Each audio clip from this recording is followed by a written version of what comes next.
ṣe gbogbo alágbàtẹrù ẹ̀. àwọn alágbàtẹrù ẹ̀ ní Bank of Industry. Kí ni Bank of Industry dẹ̀ ń ṣe?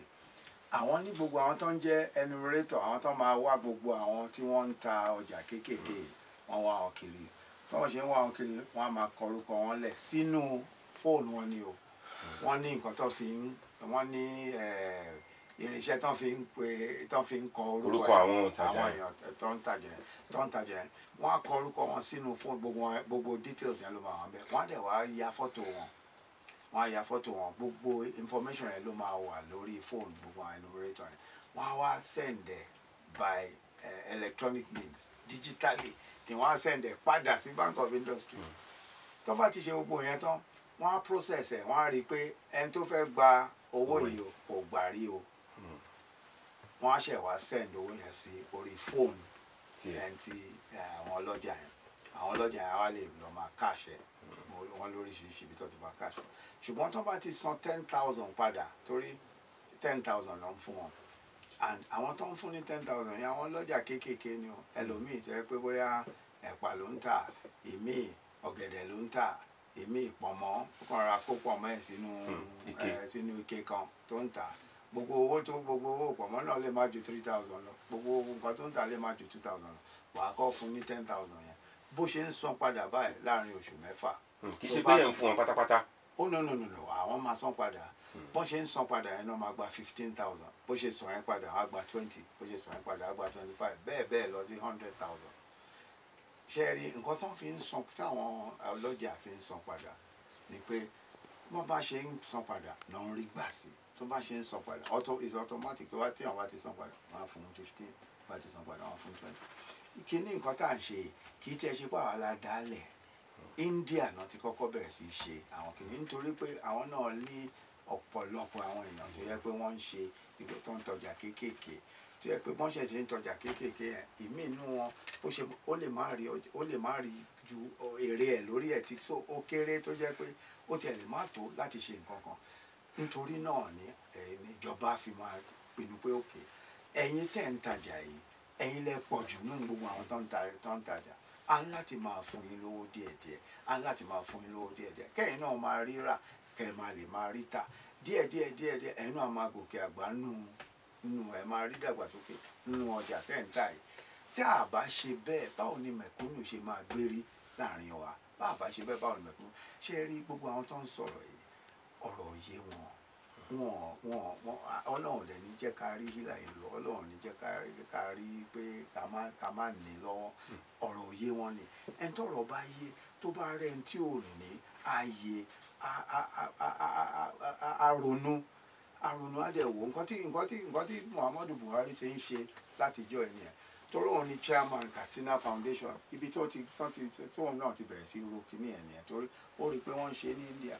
Ní Katsina Foundation yẹn, wọ́n máa ń fáwọn èèyàn lówó kéékèèké bẹ́ẹ̀ láti máa ṣe owó wọn. But ní Katsina náà ti ń ṣe yẹn. Òun dẹ̀ ní chairman gbà yẹn. Ó dẹ̀ rí pé wọ́n dẹ̀ máa ń san padà, wọ́n dẹ̀ máa fún wọn sí. Bá a ṣe bí kíní ẹ̀ ṣe bá a ṣe fi lélẹ̀ nìyẹn. Ṣùgbọ́n kò sí ẹni tó rí gbà tí ẹ pé inú ẹ̀ ò dùn, tó dẹ̀ lè bẹ̀rẹ̀ sí tó dẹ̀ rí dàgbàsókè nínú iṣẹ́ tó ń ṣe. Ẹ má dá wọn oníyẹ̀yẹ́ lóhùn. Your Excellency, let us talk a little about the economy. Like I said, your government promised economic growth when you came in the 2018 budget. You targeted 3.5 GDP growth. By the end of the year, you recorded 1.8 with inflation at 11%. Now, in this year's budget, you're targeting 3%, but the IMF forecast for the country says 2.2%. Now, in this year, how do you hope to achieve your target for this year, 2019? Let me first explain. And do you agree with the forecast of IMF? No, of course not. We don't agree with the forecast of IMF. Why should we? I mean, IMF makes its own forecast based on its own parameters. We make our own forecast also based on our own, parameters and our own what we observe as indices and what we think will happen in terms of growth. But let me very quickly explain something about growth figures, GDP growth figures, and all that. In 2012, we were experiencing growth of about 7%, 6 to 7% in 2012. But poverty was at 112 million Nigerians. Extreme poverty was at 112 million Nigerians. You know, debt was almost double from 2004 to 2012. Debt almost doubled. So the mere fact that you have growth figures doesn't mean that poverty doesn't increase, and it doesn't mean that debt even doesn't increase. As a matter of fact, what we found with the previous governments was that because of the grand corruption that was going on, despite the fact that we earned the highest amount of money ever in the history of this country in revenue from oil between 2010 and 2014, that was also the period when poverty levels rose the highest. It almost doubled. That was also the period when we had 7% growth. When you look at GDP figures in those days, it's basically a reflection of oil revenues. That's it, basically a reflection of oil revenues. Not a reflection of jobs, not a reflection of the improvement of the lives of people. That is why it's possible for you to have growth figures of 7% and people's lives are not improved in any significant way. Now, the reason why we are focusing on the bottom of the pyramid, why we are focusing on the extremely poor, why we have a social investment program, is because we are concerned not just by GDP figures, but we are concerned with human development indices. We want to be sure that the poorest person has a means of livelihood, that the poorest person is able to eat a meal, eat at least 2-3 meals a day, good meals, that the poorest child, the child from the poorest home who is in school, has one decent, balanced diet every single day. We want to improve the quality of the lives of people. That is so important. So it's possible for you to have GDP figures in 2.8, 3% and all of that, and have a horrible quality of life for the people, which is what we had in the past. Now we're saying that we can get to 3% growth, but we're more concerned about actual human development. What is going on in the lives of the people? Are the people able to do better? That's the reason why we have the social investment program. For example, we created 500,000 jobs under the Empower program. When people finish from youth corps in Nigeria, of course they don't have any, they keep looking forward. So we try to fill that gap by providing this Empower. 500,000 of them are now engaged. About 1.7 million graduates of universities and polytechnics come out every single year. So if you don't fill in that gap, you are going to have a situation that no matter what your growth, no matter what you're earning from oil revenues, you're unable to provide people a decent quality of life because several of them are wandering the streets. That is why, as an extension of our Empower program, we are now looking at engaging 1.5 million people a year, 1.5 under million Empower. Under the Empower scheme, for the simple reason that we need to check that gap. So when 1.7 million people are coming out of school, school, we need 1.7 million jobs immediately. So what government is doing is that we are coming into that space, providing those opportunities for at least a period of 2 years or 3 years, while these young men and women are being trained. Each of them has a tablet, each of them has something like an iPad, a device such as I have there. In that device, they have a lot of training materials, entrepreneurship training, code writing, and those kinds of things. At least the first 250 of them have these devices, and we're getting the devices for the others who have just engaged a few months ago. So the whole idea is that when young people come out of school, we not only give them jobs, and these jobs are jobs where they are trained also. So we have some people who are teaching and teach. We have training materials for them. We have entrepreneurial material, all sorts of materials for them. We have those who are extension workers in farms. We have those who are public health workers. So it's a very comprehensive program, and we believe that you must address those concerns. Otherwise, you can't say anything about growth figures. I just demonstrated to you that mere fact that your growth figure is 7%. One of the things that the opposition, especially the PDP, has bandied about this election is that jobs have been lost under your administration. Though the government says that that the number of jobs that have been created are less than the number of people coming into the job market. Going forward, should you win re-election, Your Excellency, what will your administration do to create employment besides Empower now? Our focus, the focus of the government has always been on job creation. Both direct and indirect Yeah, jobs. the focus has always been on job creation. But let me just explain to you that when you have an economy that's where population is growing at 3%, that's one of the highest growth rates in the world. Government must intervene in job creation. That's why we're doing Empower. That's why we're going from 500,000 to 1.5 million jobs. These are direct creation of jobs. So you must do that. If you don't do that, you are going to have too many people falling through the cracks. What the PDP has been saying, and this is what they've been doing for the past 16 years, is insisting that you can create jobs only from industry. And that's impossible. And that's why we have the unemployment problems that we have. Unemployment didn't just show up. No, we've had huge unemployment figures for years. So many people are unable to find jobs, decent jobs. So what we're doing is, first of all, that direct creation of jobs. Secondly, by our heavy investment in infrastructure, the highest investment in infrastructure in the history of this country, we're also providing jobs. Now take railways, for example. So we have the Lagos-Kano Railway. We are commissioning Lagos-Ibadan, Abeokuta. That railway itself is capable of creating almost 500,000 jobs. Both indirect and direct. Both indirect, well, direct in the sense of, not government, but I've used direct in the sense of government-created jobs. I don't want us to mix it up, you know. So the jobs that are created by the construction itself, we regard as direct, right?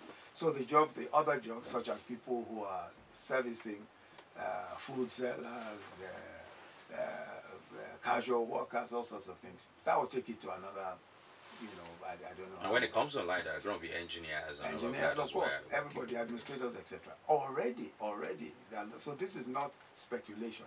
Already we have the Lagos Abeokuta Ibadan, which we are commissioning on the 7th of February. By the time we commission that, you know, there's also those who will be employed on actually the running of the railways. All of the signals people, all of those who will be rendering services there, maintenance people, all sorts of people. That's another set of jobs. But what we're trying to do is to create a rail network across the country. So we have Lagos Ibadan now, Lagos Kano. We are doing Lagos Calabar. There's Port Harcourt Maiduguri. And we completed Itakwe Warri Railway for the iron ore belts. We're going to, that has been on the cards for almost 35 years. We just completed it.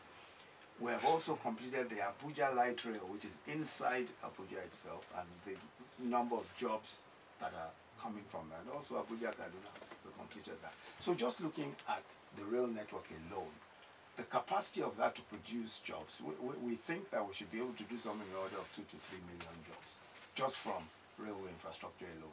Not talking about road infrastructure. Every state of the Federation now has a major road infrastructure. And that's why we took money from the Sukuk bonds.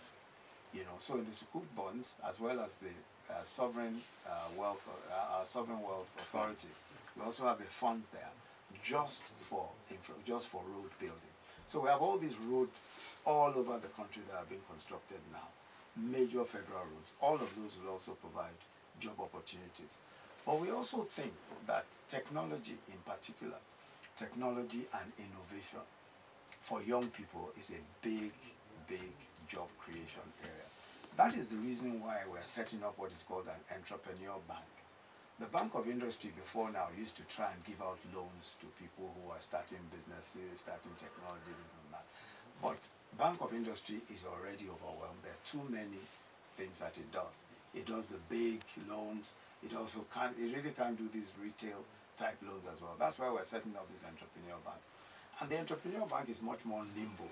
They have a much better understanding of startups, new businesses and all that. And we're getting $500 million from the AFDB. They are supporting us in the Technology and Innovation Fund. Bank of Industry is also contributing $10 billion to it. The federal government will contribute $50 billion to that, to startup, so that young people who have innovative ideas can be given opportunities also to start their own businesses. So that is for technology and innovation. One other thing we're doing in that area is something that's called business process outsourcing. Now, if you have, for example, if you have a computer, if your computer has some problems, they usually tell you to send an email to an address usually an address in the US or somewhere. Somebody answers that email. That person is most likely somebody in India, some young boy or girl in India who is trained. Sometimes you make a call when you book a flight. You make a call and you hear an Indian voice on the other side. You think you're calling America, but you're actually calling India. So these young Indians are trained in various forms of technology and various services, and they live in India, but they earn good money in foreign exchange from the companies that they work for. So they may be working for Apple, for Microsoft, for any of these companies, or for an airline, but they are living in their own country and earning money. Now we have gotten into that business ourselves, and we started a pilot we're working with a private company that's doing a pilot in Kaduna, so that they are training these young men and women who are able to render these sorts of services. We think that we can do as many as 1 million jobs just from business process outsourcing, because so many people want the services of these bright young men and women to fix, to troubleshoot on their phones, troubleshoot on their computers, troubleshoot on various things, and then, service airlines and, various other services like that. So these are some of the plans, but the major focus of the government is creation of jobs, even power. One of the reasons why we're focusing on power, especially solar power, is because we believe that it is a job creation, it's major for job creation. Let me explain very quickly how. If you recall, 2005, the NEPA was privatized. Several private companies bought NEPA. But today, many of those companies are really not able to render services. Yeah, and the simple reason why they're unable to render services, but many of them were not, again, 2005. No due diligence. Guess who was in charge at that period? And the same guys who are now telling us that, oh, we know what to do, we're going to come and sell an NPC and we'll enrich our friends and those kinds of things. The same people. But the reason why we ran into the trouble that we've run into the trouble that we're running into now is because those things were not done properly then. And many of these companies don't have the resources to buy transformers, to even meter. There are all sorts of other problems. Admittedly, government also, through the years, has been defective in some of its responsibilities. But what we're saying today is that we are able to do more. We're able to do licensing of. We're able to do licensing of other companies, so that other private companies, a private company, for instance, can decide that I want to supply power to Akure. We'll license the company. Come and supply power to Akure. Your Excellency, because of our time, let me quickly speak for the people of Ondo State and Ekiti State. Ado-Akure Road is a major thing. Let me also mention some other roads. There is the Akure-Ondo-Ore Road.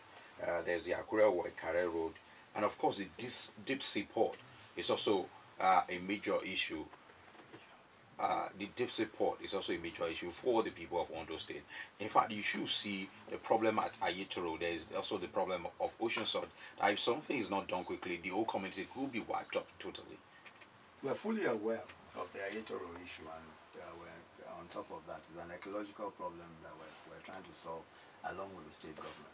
What about the road? There's the Ado-Akure Road. Yes, but the Ado-Ekiti-Akure Road is already.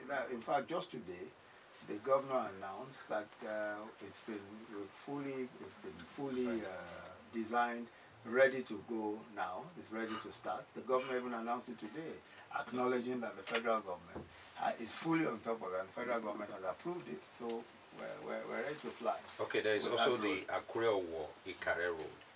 Well, I'm not entirely certain where that is at now, but I suspect it's one of the roads under the Sukuk bonds.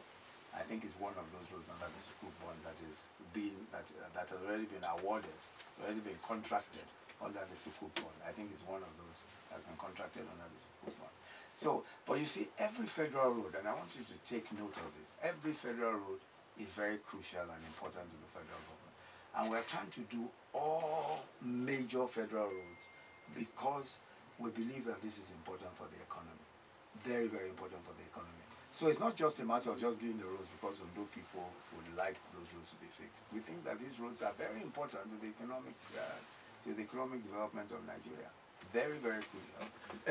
Ọlọ́lá igbákejì ààrẹ ẹ kú òun láti.